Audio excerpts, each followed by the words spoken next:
Honourable Member of Thunder Bay, Superior North. Mr. Speaker, two of the biggest problems in the world are increasing global climate disasters and growing gaps in income.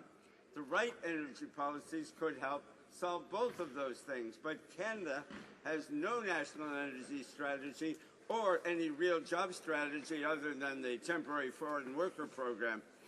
Meanwhile, Communist China is eating our lunch on green technologies and green jobs.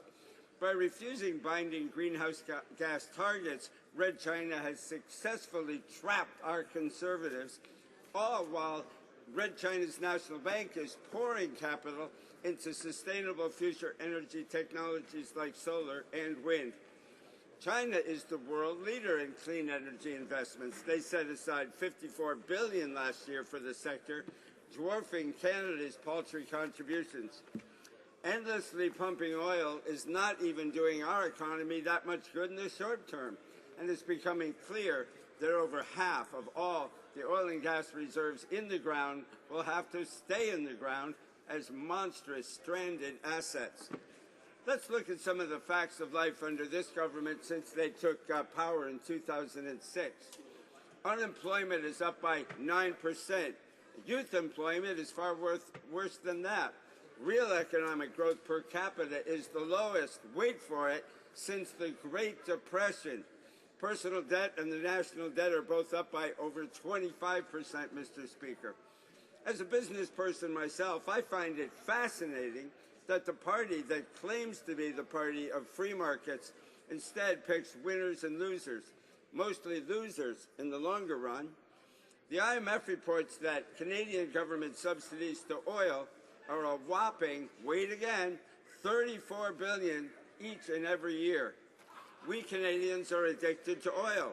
Raised on the car culture, I'm a bit guilty myself. Mr. Speaker, I can't hear myself talk. Order. Could I ask all members who aren't part of this debate, and that's almost all of you, to please move outside the chamber? I'm having a hard time hearing the member as well. Mr. Speaker, the IMF reports the Canadian government subsidies to oil are a whopping $34 billion each and every year. We Canadians are addicted to oil. Raised on the car culture myself, I'm a bit guilty myself. We've built a huge and wealthy but unsustainable Western economy built on cars and oil. So what kind of technologies should we be switching to? Wind, solar, tidal, geothermal, mass transit, electric vehicles, super insulated homes and businesses, super efficient TVs, computers, washers, dryers, furnaces, and light bulbs? All of the above, Mr. Speaker, and more. Currently, over 60% of Canada's electricity comes from hydroelectric power, and that could be doubled, Mr. Speaker.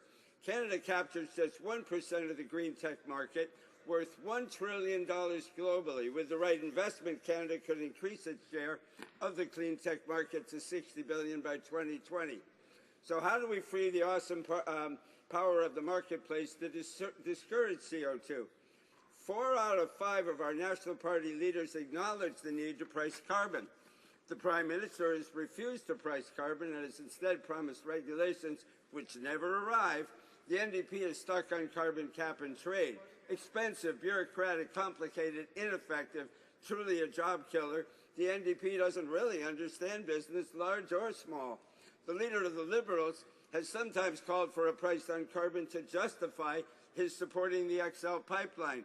No details, of course, and likely no real commitment. The simple answer, Mr. Speaker, is carbon fee and dividend, supported by the leader of the Green Party. So, my question, Mr. Speaker, is do the Conservatives really believe in letting the market decide? Will they consider carbon fee and dividends, which can solve the CO2 problem in a predictable and effective way? Thank you, Mr. Speaker. The Honourable Parliamentary Secretary to the Minister of the Environment. Thank you very much, Mr. Speaker. I'd like to let the House know that our government is committed to protecting the environment while keeping the Canadian economy strong. And we've made significant investments to assist Canada's transition to a clean energy economy and have been achieving real results.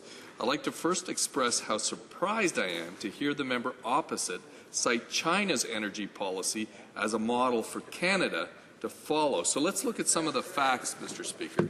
In terms of China's energy consumption, 91% is currently coming from carbon-emitting sources, and 69% of that, Mr. Speaker, is from coal.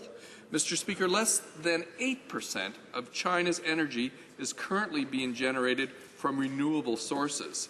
Now let's compare that to Canada and what our government has been achieving. First, Mr. Speaker, I'd like to say that Canada is a global leader in the generation of clean and renewable energy. We are the world's third largest producer of hydroelectricity, and more than 3/4 of the electricity we generate produces no greenhouse gas emissions. Since 2006, our government has invested more than $10 billion to reduce greenhouse gas emissions and build a more sustainable environment. This includes investment in green infrastructure, energy efficiency, clean energy technologies, and the production of cleaner fuels.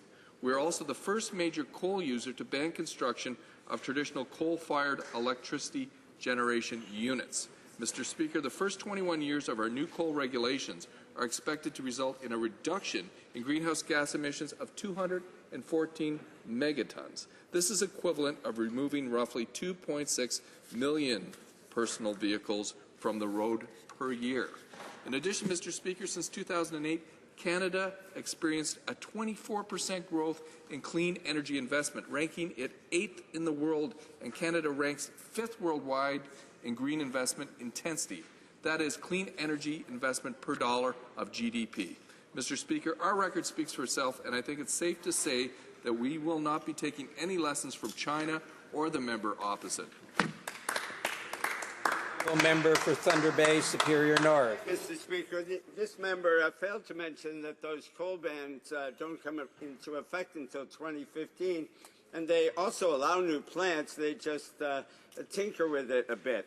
Again, Mr. Speaker, the solution to economic and conservation issues is carbon fee and dividend. Carbon fee and dividend almost does it all. It prices carbon fairly and scientifically, uses only free market forces to foster CO2 reductions, costs virtually nothing to administer, benefits lower-income Canadians, and what should appeal to that side, no money goes to government at all. NASA genius James Hansen supports the Citizens Climate Lobby on carbon fee and dividend. So does venture capitalist Tom Rand, brilliant author of the book Waking the Frog, with great ideas on how we can reduce CO2 and create jobs and wealth. By the way, Mr. Speaker, tomorrow night, Mr. Rand is speaking at 5 p.m. at the U of Ottawa. Mr. Speaker, with a national energy strategy with carbon fee and dividend at its centerpiece, Canada could reach our economic potential in the new and growing green economy. Thank you, Mr. Speaker. Parliamentary Secretary. Thank you, Mr. Speaker, and I am very proud of the leadership role that Canada has taken. Canada is currently active in the international negotiations for a post-2020 climate change agreement under the United Nations Framework Convention on Climate Change. The negotiations have established a clear timetable and process for all countries to develop post-2020 mitigation commitments well in advance of the December 2015 Paris meeting, where a new climate change agreement will be concluded. Mr. Speaker, Canada supports a new agreement that is fair and ambitious while applicable to all major emitters, including China. Thank you.